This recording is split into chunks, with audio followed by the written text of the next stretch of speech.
Afternoon, everyone, and welcome to the webinar on Understanding Multifamily Real Estate Syndication. I am your host, Rashmi Chanduraj, founder of Oxstone Capital Partners, and I'm thrilled to have you here as we dive into the powerful investment strategy that we're going to talk about today. Have you ever wondered how you can participate in like a large scale real estate investment without like the hassle of, direct ownership? That's exactly what we're here to explore today. I know that many of you, the idea of investing in a multifamily syndication, one, not knowing what it is, might seem both sort of exciting as well as maybe a bit daunting. At least it was for me. That's perfectly normal. It's perfectly normal to have these concerns, especially if, this is like your first time you're exploring this type of investment. But at the end of this session, what, we'll hope to do is get a clear understanding of how to assess a syndication and a syndication deal, what the benefits are, the risks that are involved, and also get into sort of actionable steps, to get started. If you're new to sort of syndication, you might be concerned, obviously, about potential risks and the complexity of the process, or even the lack of control, as a passive investor. Today, we'll kind of tackle these fears directly and show you how to navigate them, and you'll be a little bit more confident in moving through that. Now, I'd like to introduce to you our guest here, Jim Stewart. Jim is from Westkey Capital, and he's begun his journey in multifamily in 1991. I think he first acquired an 8-unit building, and today he's been involved in thousands of units as both a general partner as well as a limited partner. With over 30 years of experience, Jim has built several successful companies, including like a global manufacturing and distribution business. He's here to share the real world examples and practical strategies to lead us to a win-win outcome for investors and management teams. Before I hand the mic off to Jim, I just wanted to outline that, a few things that I wanted to call out just from a housekeeping thing. We'll obviously have enough, time in the end for questions, but I encourage you guys to post any questions in the Q&A section, and it will come both to both of us, and we'll be able to, tackle those. I'll be fielding most of those questions. So feel free to, ask any of those questions in the Q&A section. And, with that said, let's dive right in and discover how multifamily syndication can be valuable addition to, your investment portfolio. Jim, can you share briefly with the audience how you got started in multifamily real estate? What attracted you to the syndication as an investment strategy? Sure, Rashmi, very nice. Thank you for having me here, and appreciate the kind words in the introduction. For me, yeah, I'm showing my age here, being over 30 years involved in it, but it's something I really love. And quite honestly, at the beginning, it was a hobby, and we'll call it a profitable hobby, because my wife and I were both professionals, and we did this part-time for a lot of years while we both drove our professional careers and also the businesses as well. But what I can tell you is that, excuse me, as we did it when we were young, we certainly had a big learning curve, being young people buying that first one. And I'll just back up. Even before we bought the first multifamily, we did probably what a lot of others do. We bought a house, we fixed it up, we bought a condo, fixed it up, and we were trying to make this money. And I remember the turning point for me is when we bought one of these condos in a fourplex, and this gentleman had bought this building with 4 units in it, and he had fixed it up, and then we paid our price. And so, of course, the idea was, well, hey, you can rent it and make an appreciation over time. But I realized after I bought it, because it was across town, it was a pain in the butt to get to because we were always driving across town to deal with an issue, or if it ran empty, it was 100% on us. It costs us money. The tenants, well, that was a challenge too, because we're self-managing, trying to find the right tenants. And I said, it's got to be a better way because honestly, this gentleman made all the money. And I said, I got to get one step back or two steps back of that. I said, well, how is it? Okay, well, he bought a very small multifamily because at 4 units and above, it's considered a multifamily. And because of that, I said to my wife, Joanne, I said, that's where we need to go. We need to be that person and adding the value to it and then selling it on if that's what we're going to do as one of the strategies. I mean, or even buy it and then create more value out of it and then enjoy the cash flow, but not buying it as a retail person. But that's all we could afford at the very, very beginning. So that was the transition. And then we had the opportunity right at that same time to transfer with our jobs to Calgary. I took with the same company I was with at the time, a very interesting opportunity managing that whole province and running a manufacturing facility there. Well, Joanne, at the beginning, couldn't transfer with her job, took 6 months and looked at multifamily, toured with a multifamily broker, specifically one, and that's what led us to actually buying a multifamily. And we stretched ourselves pretty thin, but we moved into it and we did all our own renovations. Joanne's dad would drive out every so often on the weekends to help us with the renovations as we value added it. And going back to that fourplex, we actually condo converted that because that was a great play in Calgary and we unlocked the money. And so we cashed out on that one, did it again. And then we shifted more into the longer term holds, which is kind of where we continue to this day, where we look for appreciating assets that have cash flow and the back end to them. And that then allowed us then to take a look later on, because we did it all ourselves, but in 2015, we actually started in the United States. And the syndication rules in the United States are so much simpler than in Canada that we said, well, we've had friends and family asking if they could invest with us. And we kept saying, no, it doesn't really work. And well, now with those different rules, it really opened up the door for us to explore that. And the benefit of that, of course, was that we could even go after potentially even larger projects or do more of them quicker. And that's kind of what drove us all the way to here. So why I love syndication. That's awesome. How long did it take you just from, moving from that fourplex to, going into a larger deal in a Well, syndication? there's a broker, Mike, who was the selling broker of the fourplex or eightplex to us. Or it was not an eightplex, it was a beautiful apartment block. And just to conceptualize for you, it had units from 825 square feet up to 1,550, two-story, open vault in the family room with fireplace, 3 bathrooms in this thing. They were very nice units. And so it was a very custom, unique build, 3-story apartment with a cantilevered parking for protection. So it was a really neat building. But that particular broker, we got to know because the broker we dealt with kind of moved on, but we approached Mike, and Mike was somebody in that city. He really was very, very entrenched and knew pretty well. If he wasn't involved with it, he knew about the deal.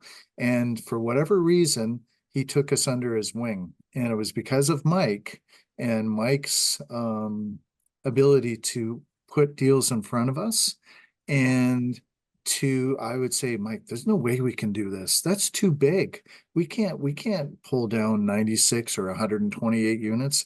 And so we jumped, I think it was 32 units, and we did a fourplex in 32, and then we were looking at these bigger deals of over 100 doors, and I'm going, how? But because of him and his mentoring for us, it allowed us. He opened up the door, excuse me, for financing, connections, all these things that we're going, we don't know how to do. So, a lot of credit to Mike because of that. And so that's really what made the difference for us. He pushed us out of our comfort zone. Otherwise, I think we would have had a very gradual process. Which is, so true for so many of us, isn't it, in real estate, that, we just don't know what we don't know. And, until an opportunity comes along. So that's fascinating. One of the things that I wanted to, also, talk about and understand for the, and especially for the audience is, especially for those where this concept of syndication is new. I know there are so many nuances that goes into what is, a syndication. Can you, sort of explain what multifamily, like real estate syndication is? Like, how does it look? Like, what are the different nuances that are there? And we can, like, let me know when, you're ready, and we can share, the little The video video. that you put together, Yeah, why don't we do that first and then circle back, because that video, Westkey, the company that we have in the US, we put it together to help people understand what is syndication. Yeah, And I think once that's played, then let's dissect that a bit. sounds good. Let me see if Are you tired of missing out on the perfect real estate investment due to insufficient financing? In today's fast-paced market, time is of the essence, and waiting for the required capital can be a frustrating experience. But fear not. There is a solution that can help you overcome this hurdle: real estate syndication. Let's dive into the basics. Real estate syndication involves a group of investors pooling their money together to build or purchase properties. This partnership consists of two main players: the general partners and the limited partners. The general partners are the masterminds behind the scenes. They assemble the deal and take charge of managing the entire process. Typically, they are a team of experienced real estate professionals with strong connections to multifamily brokers.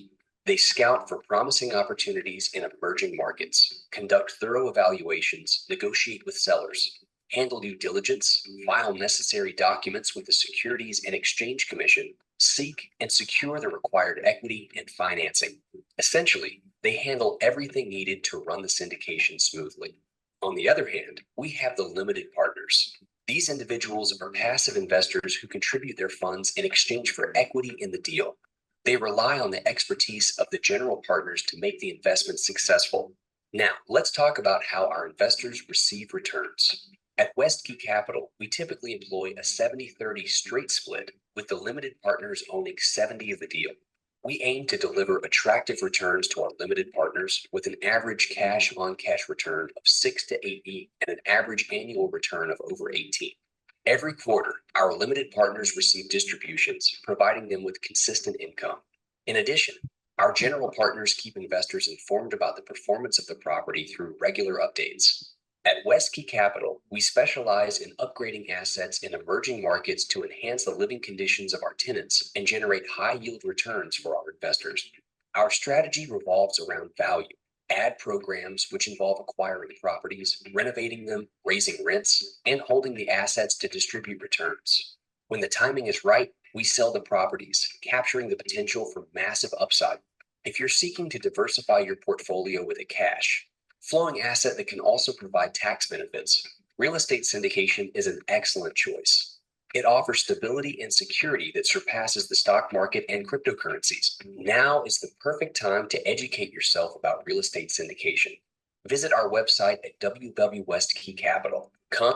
Yeah, a lot to unpack there. Yes, yes. And I'll say that that's one way to look at it, because syndication itself, you can syndicate a lot of different things. Multifamily, this is how we do it ourselves, but you can syndicate interest in a lot of different avenues and other type of asset classes as well. And then within our multifamily, you can have different styles of investment within there and different criteria and that sort of thing. But the key here is that it allows typically an individual, I'll just say, if it was my wife and I, if we flip right back to when we were buying our duplex or our single family home and we were fixing it and we had a certain amount of capital, well, we can only buy to a certain level there, and we can only get a certain amount of profit. But what syndication does, it opens up the door for you to be involved in a much larger property, a much um, generally a better style deal, not always, but generally that's the premise of it. It opens up the door to participate in a larger deal where there's more upside in it and there's more ability to unlock that value. And then there's a bigger buying pool at the end to sell it. And those are some of the big things. And then you as a person can decide, do you want to be a limited partner where you are passive, but you're getting a great rate of return that you would, and you don't have to put the time in, but you're getting this great rate of return. Or you can be an active partner and actually running the deal, involved in the deal. And there's a lot of moving parts with that. But if that's where you feel you're being pulled to, then you can be part of that group that is actually the doers, the active part of the deal. I'll just say for us, we're on both sides of the equation always. We Yeah. need a place to put our money to help make money, but we also love the business and have a lot of experience in it. So I think with that experience allows us to be able to unlock potential and I'll just say no one has a better vested interest than the person with the money in it. So you're in alignment with everyone else at that point. Yeah, no, absolutely. I think, so just to clarify, when you say you're both a limited partner and a general partner, you mean on the deals that, you're working on, That's correct? true. You're, That I'm directly involved with. yeah, Yes. Now, I am also invested in other opportunities as well. It's not that I invest 100% in ourselves. We like to diversify ourselves as well. But yes, when I said that, yes, we put the money in as a passive investor, and then we were also actively involved with the deal. yeah, that's great. So I think having, what they say is like skin in the game, right? Like, especially on your deal, you also have your money locked in. So obviously, as a general partner being active, you want to see sort of that success, of that particular deal. That's great. Talk to us, Jim, about sort of the risks and rewards that are associated with, being a general partner versus being an LP. And I say that because obviously I started as an LP and invested, as an LP for a number of years. So I do see, the benefit of being able to just get, like they say, mailbox money, right? Like money in the mailbox. I did nothing for except for invested, my funds. Compare that to what the risks and rewards are of being a general partner. So, well, obviously, if you're the general partner, all eyes are on you. You're the one that's created the business plan, or the team has. You're the one responsible to make sure it works and have the accountability to make sure it works. Generally, you're also the one that's on the loan. So you've given your guarantees that this is how it's going to go, and things are going bad, it comes back to you as the general partner. So those are some of the risks. The upside, of course, is if you really do know how to navigate and there's, I'll say every deal has its own life. So there's not one deal that's identical to the other. They're all organic in how they move. And so you have to have the business experience to zig and zag and apply those business principles to whatever the solution is at the time, and holding people accountable to drive them towards that. So creating a team, but also it's really important. I know for us anyway, and other people have different ways of handling it, but one of the things that we do is we like to create a great community for our tenants to live in. And so we don't really call them tenants, we call them part of the family. And so they have this great place to live. And because they have this great place to live and we take care of them in terms of maintenance and we're improving the place, generally people will be willing to pay more. And that then translates to the LPs, where now that invested dollar unlocks a rate of return for them, because you're being rewarded for the efforts of making it a great place and improving the place for people to live.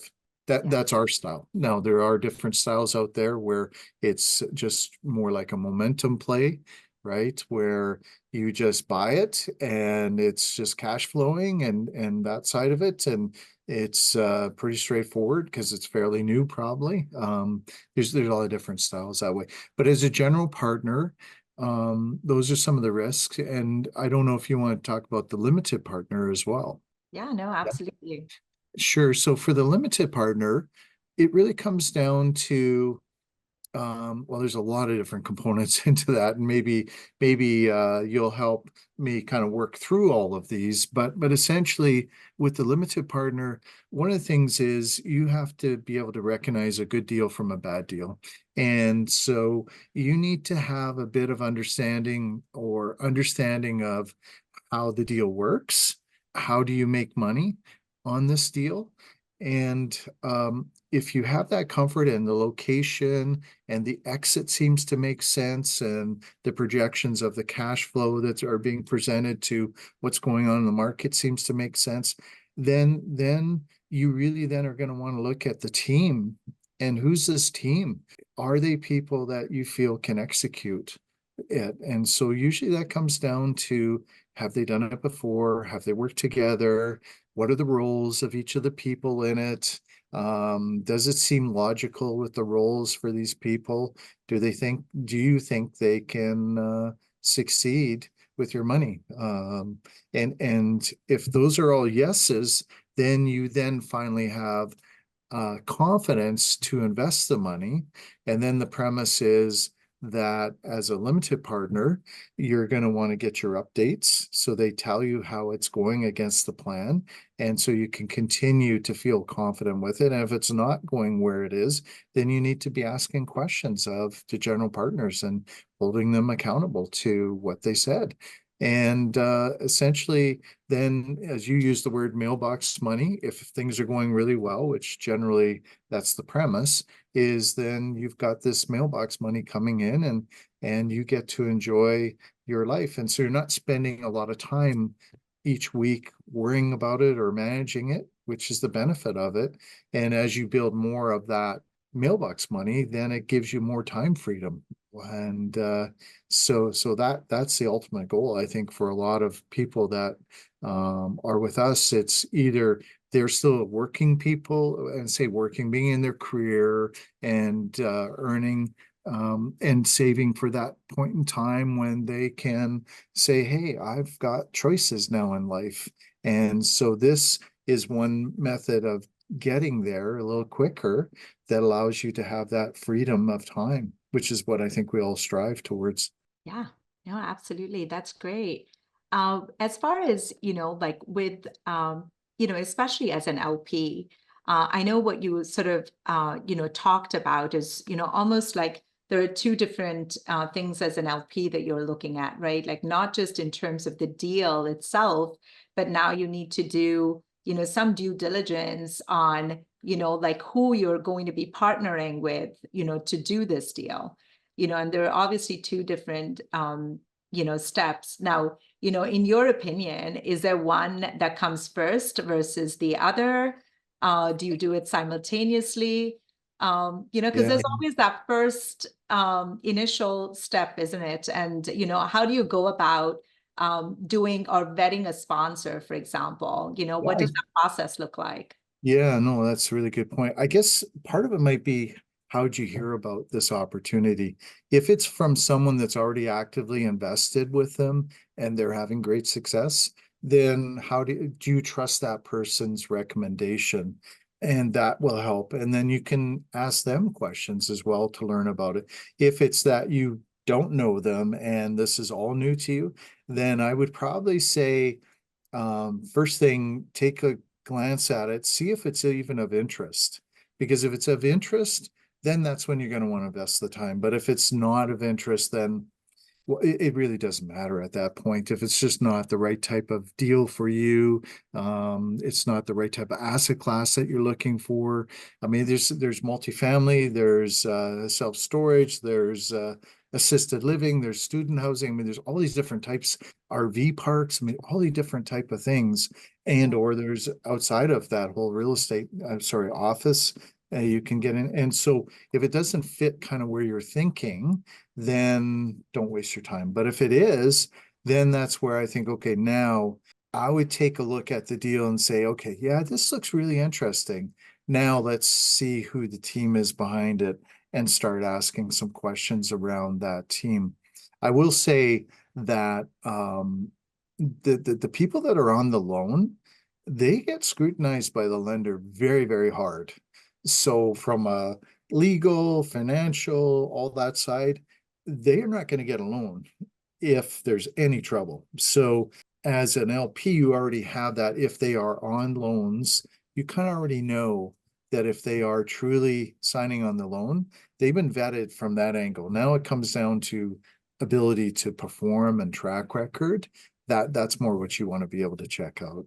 Yeah, yeah, no, I think that's a great point. Because obviously going with any sort of agency debt, meaning that, you're obviously going through sort of their, list of due diligence that they're doing on the sponsor who's going to operate this. So I think that's great. So, as an LP, I don't have to go running and trying to say, okay, well, let me do a background check on this person individually, before, investing in the deal, like as long as I have enough of a background of, what they've done and historic information, that should suffice. I do like that. Yeah, and I'll just also mention that the lender wants your track record as well. They Yeah. want your bio. They want to get a sense, can you operate this as well? Because if you haven't done a deal or you don't have enough experience or it's outside of your area, they're probably not going to lend the money either. But Right. I still say with the LP, they need the confidence that this is the right team to risk or put their money with this team. Yeah, no, that's great. That is definitely a crucial piece to, sort of that a syndication model. Can you talk to us about, what and maybe we can, tackle this later as well, but I think it's relevant here.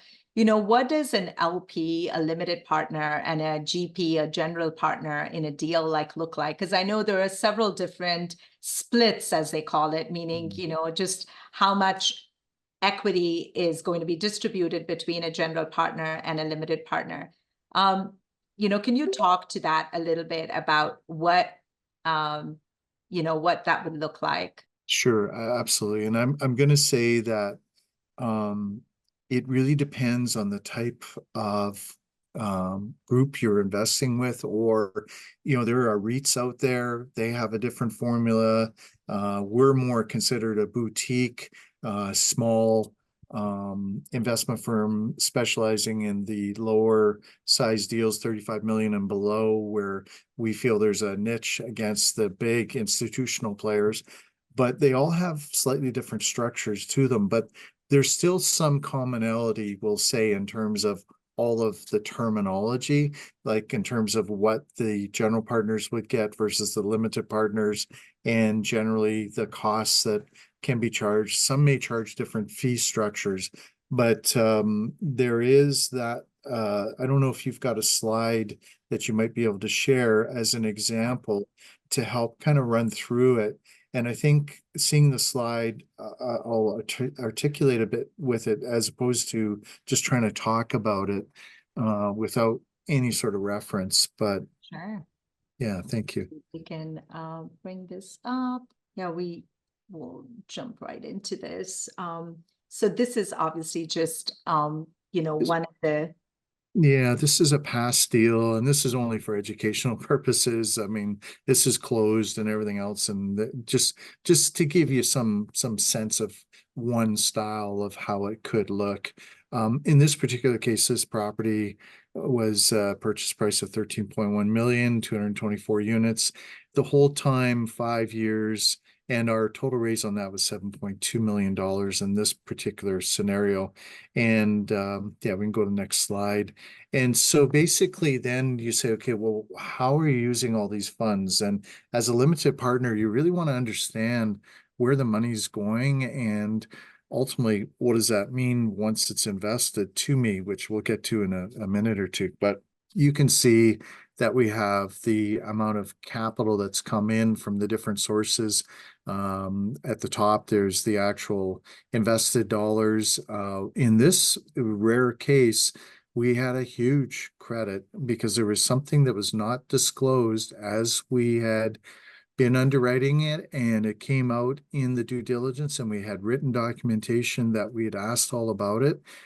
So we had to go back and it's called retrade, meaning ask for a credit because our underwriting did not account for it. And so therefore we couldn't hold the rate of returns that we said we would give to the investors. Capital contribution TIC. This in this case is what's called a 1031. So there are people that maybe have bought a house or they've got an apartment complex and now they're selling it and they're allowed to 1031. So move it over tax-free into an entity, and so we can accommodate that sort of thing, and most groups can. And so it's a tenants in common structure that they do in order for those people to move their money invested tax-free. That gives you a total source of just over 17 million. Then you go, okay, well, now what do we need to pay for? So we've got the $13 million purchase price. I'm just rounding this legal. We need to get it organized and structured. And then there's the management organization due diligence fees. And we had some costs in terms of doing that due diligence and whatnot. So there's just over $500,000. Loan points, we hire a loan mortgage broker, and they're the ones that do all the work to put the deal together and work with us to secure the funding. So in this case, it's 94,000. We have other closing costs, which in some case, there's more legal costs, other fees associated with due diligence and things like this that have gone on that add up. The lawyers like to get their money, let's just say that. And then we'll have lender required escrows. So when they've done the inspection on the property, sometimes they say, well, we require you to do these repairs immediately. And so there's kind of a 30-day and 180-day list. So they'll put those in escrow and want you to justify that you've actually done it. Once you've done it, then they'll release the funds to pay for it.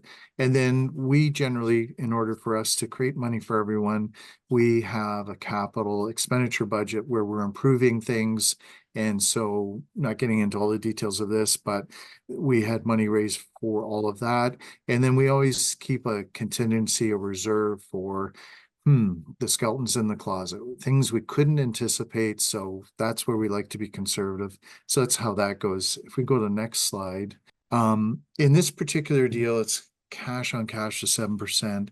Generally, what we're seeing in our segment of the market with these boutique we're seeing 6 to 8% cash on cash. Some people have a special class where it's only for a certain portion that's a fixed 10%, but then they don't participate on any of the sale proceeds. But we, in this deal, had a projection of an average 7% with 20% annualized rate of return. The internal rate of return is 16.3. One of the great things about real estate and why I personally love it is the tax deductions through depreciation. And there's this thing called cost segregation, bonus depreciation. And the government had it at 100%. And then last year went down to 80. This year it's at 60. There's rumors it might go back up to 100, depending on how it goes with the government. So essentially right now, it works out to 33 to 37%. Had it been 100%, it would have been more like 60%, but that's okay. It's still a pretty nice bonus to get, and it really helps defer your income. So essentially, a lot of investors, including myself, like it because we don't have to pay the taxes. And then when it gets sold, it's a capital gains and usually treated at a much more preferable tax rate. And then this equity split. So this equity split is important to note. Different people have different splits, but in our case, this deal, it worked out that the general partners are going to take 30% of the upside and the limited partners get 70%. And that 70% is generating this rate of return, which is essentially 100% rate of return of your money in 5 years. And like I say, this is just an example. All deals are different, but it gives you a sense of a typical syndication deal. Now, if you're with other groups and or large institutional, they may have that down at 10% for the general partners or the REIT side, and 90%. But they also are buying typically different types of assets like Class A, different styles where it's got a lower rate of return. And so you have to decide what sort of risk tolerance you have and what type of asset classes you would want to be in. But what it does do, all of these structures allow you to get into larger properties, and you let someone else who's got the professional skills to manage this and unlock it without having all the stress directly associated with it. So you're not the one getting calls about issues or having to deal with it. You can just get your updates and obviously want to know what's going on with the property. But the whole premise is it unlocks you into this different asset class where you can generally get a better rate of return on your money, which for me and my wife was really what drove us to move towards this years ago. Was so it allows us the amount of cash flow to give us the time freedom away from being tied down to all these other commitments. And therefore we can choose to go travel or spend time with our kids or different things like this, the high priorities in life that you love to really be able to enjoy. So that was what drove us and why syndication really can help that. Yeah, no, that's great. We have a question here in the chat that, they want to understand, how does taxes, work when you join a syndication or when you syndicate? I know you touched on this, from a cost seg and bonus depreciation standpoint. Perhaps it might benefit the audience if you, say, state it as an example, like if you invest 100,000, what does that look like? Sure. And I'm just going to say, I am not a paid tax consultant here, that you would always want to check with your CPA and that side of it. But I will give you my opinion, but please verify it. So if it was $100,000 investment, and generally, basically, if we had the bonus depreciation in year one, let's assume the property broke even. In other words, with its own depreciation, not the bonus depreciation, it's already at a zero basis. So there's no income that you have to worry about.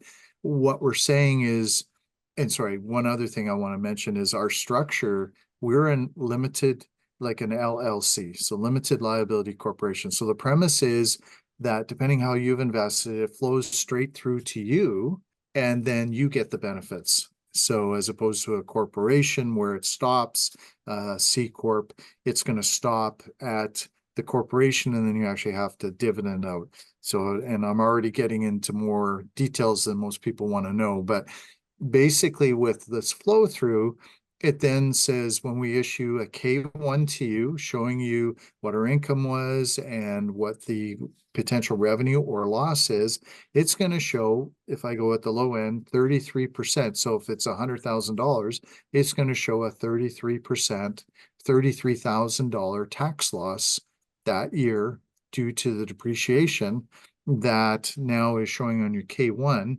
And assuming that you have the ability to use that, because for like within the real estate side of things, then you've got that tax benefit flowing to you that you're not going to pay tax on that income. whether it be this year or next year or future years, it can carry forward. So that is a nice benefit, so that, let's just say this property makes money 3-4 years from now and you've still got this depreciation loss. Well, now you can use that and restate your income against those past losses and not pay the tax. So it's been great for us in terms of, I'll call it kicking the can down the road, because you still have to pay your tax at some point. It's just that we've had enough depreciation not to pay it. And what it allows us then is to take that money that we haven't paid and reinvest it in and make money on the money while it's working till we owe it. Yeah. But you still have to pay your taxes. Don't think that you cannot not pay taxes. It's just a matter of when you pay it.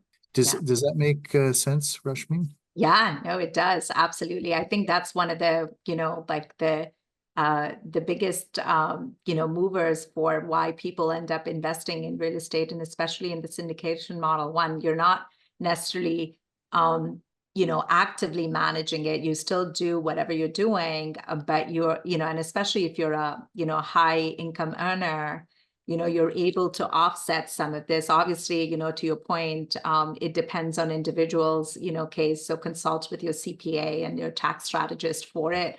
But there are definitely benefits, from that you could use and write off and, just defer it. Yes, 100% agree. Yeah, Yeah. it's one of the greatest in my mind, because I've been in different types of businesses and I just love the depreciation, and also love the fact that, because one of the other benefits is that when you're in a syndication and you're borrowing the money, like if you said, it allows you to buy a larger property. And because you're borrowing this money, you can get pretty good leverage on these properties, depending on the quality of the property. We target 65% of the purchase price to 75% for the loan. And that's at a lower interest rate. And then that, because we've got that lower interest rate on that amount of money, it allows the capital that we do have, that we've raised, the capital employed, we call it, to earn the extra income against. So we divide the free cash flow against the capital employed or invested income. And that's how we get this nice rate of return on the money. And, but allows you to lever up. And real estate's one of those few things that, because it's an asset that the banks or lenders love, that you can do this with. No, that's great. I also wanted to, get your opinion, Jim, on the equity split of 70-30. I know, like, there are others, to your point earlier, that there are others who would do a 90-10 or an 80-20. And there's also sort of, I want to say a school of thought where people would underwrite that. And when I say people, there are, operators that would underwrite the deal at 80-20, just to make the deal look good, and get a higher return. But, they might not have enough skin in the game, at that point, because they're not getting enough, returns, for the effort that they're putting in, but they're just making, the deal look good by only taking actually 20%, like, what's your thought on that?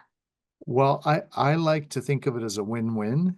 If everyone's winning, then everyone's in alignment. We're all moving parallel. If, to your point, someone is willing to discount their time, at some point, if things are not going right, that person's not going to be vested in it the same way. And I know when we've made our investments as a LP only in some, we really, I don't begrudge people making money at all, because the way I look at it as a win-win, if they're making money, I'm making money. And if they're highly motivated to get that rate of return for us, I'm okay with it, because I'm good with what the projections are. That's why I invested the money.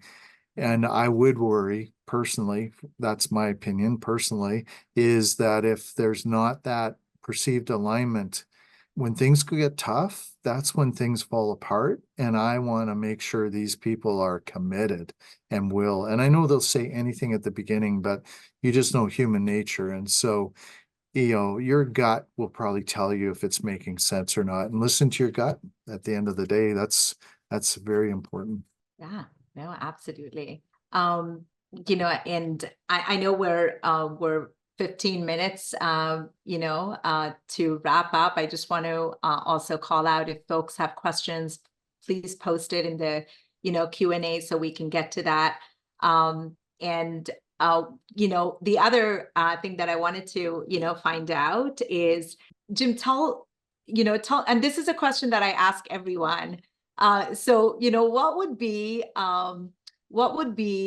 something that you would tell, like, your 13-year-old self, if you were to go back in, things that you would have done differently, perhaps, or, stayed the course, talk to us about that. Me as a 13-year-old. Okay, so that would put me, I think, grade 8 or something, to put context around that. I honestly, I would probably say to my 13-year-old self, you got this. Believe in yourself, trust your gut, and enjoy the ride. I'll just say in our case, success comes in many ways. Some people say there's financial success. I agree. That certainly is nice to have, but it's not great to have if you don't have the balance in life of everything else. So if you don't have your health, you don't have a great family, a great spouse supporting you, you don't have the time freedom to enjoy it. And I'm happy to say that we're in that position. So what more could I ask for? So I just say to my 13-year-old self, keep going. Love it. Stay the course. Yeah, stay the course. Yeah. That's awesome. Yeah. I know we're just, I think the wealth of, sort of experience, we probably just, got like the tip of, the iceberg. There's a whole, area that's submerged that we probably haven't even uncovered.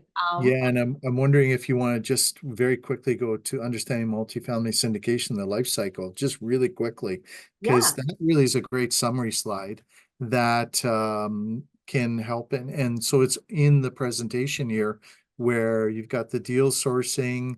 And so that's really important to have a team that can identify it. And also, typically that team has got really tight connections with brokers, and the brokers are the ones, for me anyway, that make the difference. They're the ones that help us be successful, because the reason why we're in alignment with the brokers is they want to make money. They want to help sell it for their customer. And if we're an easy group to do business with and we perform well and we're not going to retrade, they want to deal with you. So that deal sourcing is really important. The underwriting and due diligence, that is the secret sauce in terms of to determine, is it going to work or not? And there's a lot of people that can underwrite a deal, but it doesn't work. And so there's a lot to that. And like I said, every property has its own story. Every underwriting has its own strategy. And there's, I will say, multiple strategies you need to have on looking at it. And you assess the risk reward for that. And you look at the exits. You want to have multiple exits, and you want to be able to flex your deal in terms of what happens if. And we always flex if things are going bad, the GPs get zero, our investors protected. So take the 30% out of the equation. Are they still good? And if this answer is good, we've still got it handled and we feel good about it, then that's to me profiling the risk. The raising of the capital, of course, that's where the LPs come in and trying to assess where it is, who they want to invest with, and assessing the group, assessing the deal. And then, of course, then we're going to complete it. And this is where the real heavy lifting happens, is when you acquire the property, because that's when the money's made and the cash flow is made and everything. So that's the 5 years. So that is so important that you've got the right team asset managing it, and that they're holding people accountable, which is the management company, to actually do the heavy lifting, the work. And so that's where you have your weekly or bi-weekly meetings, depending on what stage the property's in. And then the disposition, of course, at the end, it's just like buying one, except reverse. You have to make it ready to sell. And then basically that's unlocking the profit for everyone. And so you have to determine what's the timing for that. When does it make sense? I'll say in our cases right now, we look a lot of times where we're all really happy with the cash flow, but a few of us maybe want to get out.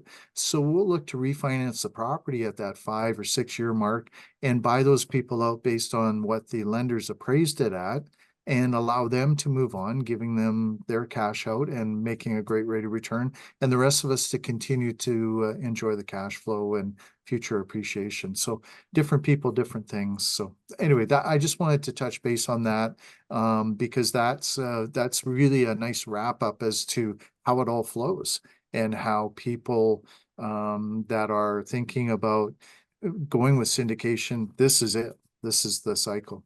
No, that's great. Thanks for sort of, wrapping that up. And I also wanted to, find out, like I said, there's still so much to uncover from you. And, but while we get to that process, maybe chip away slowly. What is a sort of any final advice that you would have, to offer to the audience, especially for those who are considering to, like investing in a syndication for the first time?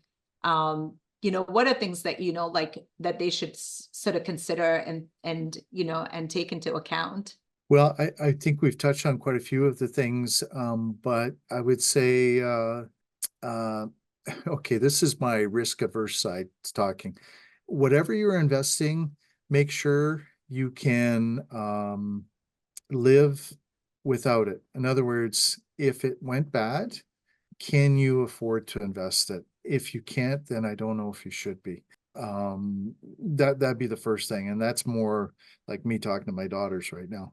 But I'll say that assuming that's it and you've got everything under cover, like in control, and yes, you have the money that's available to invest, then really decide what type of asset you like. There's usually things that you're attracted to, and decide what that looks like. The age of the property, is it multifamily? Is it medical centers? Is it RV parks? I mean, there's so many different asset classes. I stay in my lane with the multifamily. I love it. There's so much opportunity there, and it's what we've done for over 30 years. So that's us. But I'm not saying that's the be all end all, because there's lots of other people doing incredibly well with other things. But you need to feel good about what it is. And then I would say watch some webinars. YouTube is a great source. Get a sense of how it's doing, researching it in terms of the market cycle, that sort of thing. Ask who you're, maybe if you're talking to someone about an investment, how they see the life cycle of the real estate right at this point in time. Is it a good time to enter? Are we in the upside or the downside? And then really at that point, assess the team. And that's where you're at with it. And then if it's all still feeling good, then you should be enjoying some mailbox money coming in and some tax benefits, and have a smile on your face that you're now taking your first step to hopefully building passive income and appreciating income to allow you to get to that better state of whatever that may be for you. For me, it was time freedom, but everyone's got their own definition of what that may be. Yeah, no, that's great. Thank you for, sharing that.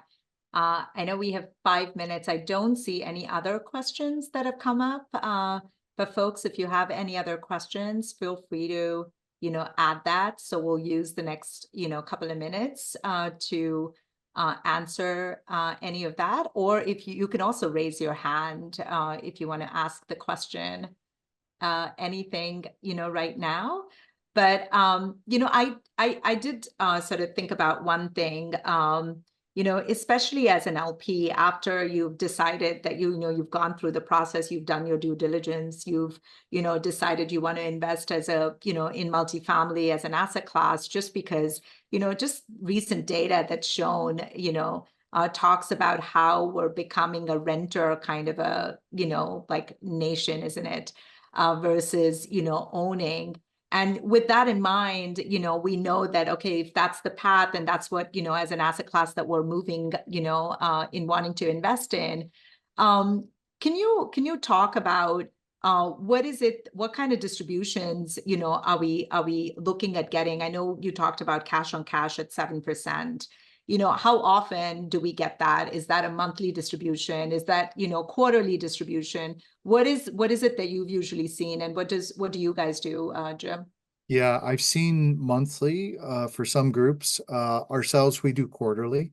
Part of our strategy, quite honestly, is that if we're doing capital expenditures, and you have a draw process, the reason why we like to do it quarterly is that we are spending money and then we time putting in the draw process to get that money back in, which then allows us more cash. And that also gives us more cash flexibility to pay the investors. So we've got a strategy behind it. And also it's less work to pay it every month administratively. But that said, I do see groups paying it monthly as well. It all adds up to the same number. It's just that we'll pay 3 months, like instead of monthly, it's the equivalent of 3 payments at one time. So that's kind of how we look at it. It gives us, you can in a property, depending on the time of year, yo-yo in your cash flow. And so as an example, if you're workforce housing a C-class property, tenants can, during the Christmas period, have to make a choice if the income's tight, especially it's been a very tough economic climate right now. Do I buy Christmas presents or do I pay the rent? And so we'll see tenants do promises to pay and we'll work with them because they've had great track record, but we won't get the cash flow in maybe till middle of January, towards the latter part of January, and they'll catch up. They always do. If not, then they're not going to be with us. But generally, the tenants we've worked with, so we know that. But if we had a distribution, then it gets really tight to do. So we know, being in this for a long time, doing it quarterly gives us that flexibility. So that's us, but a lot of groups do monthly. Some do annual, by the way, too. I've seen that as well. Oh, I've never heard of that, but yeah, no, good to know. Yeah. Well, I don't see any other questions that have come in, but this audience, hopefully had, a lot to take away. Thank you, Jim. And thank you everyone who joined, us today. As we sort of wrap up, I'd like to, invite you guys to all connect, with us further. Jim, what is the best way to, reach you? Yeah, so westkeycapital.com, all one word, westkeycapital.com. You'll get to the website and then you'll find me there, or Jim Stewart, Stuart. So Jim Stewart at westkeycapital.com is my email. Those would be probably the easiest ways to get a hold of me. Always happy to talk to folks as well. And then if you're sending out a replay of this, we can add that slide of information into it as well. Yeah. So it can be there, that contact information. Absolutely. Will do. Yeah. So, please feel free to follow up, as when the recording goes out, we'll be sure to sort of add that, information. Yeah, let's continue the conversation and, encourage you guys to discover how, multifamily syndication can, be that sort of powerful addition for your investment portfolio. And we're here to support you guys, learn anything else that you have additional questions on. So please feel free to reach out to us. Thank you again. Thanks, Jim. Thank you, Rashmi. Thank you, everyone.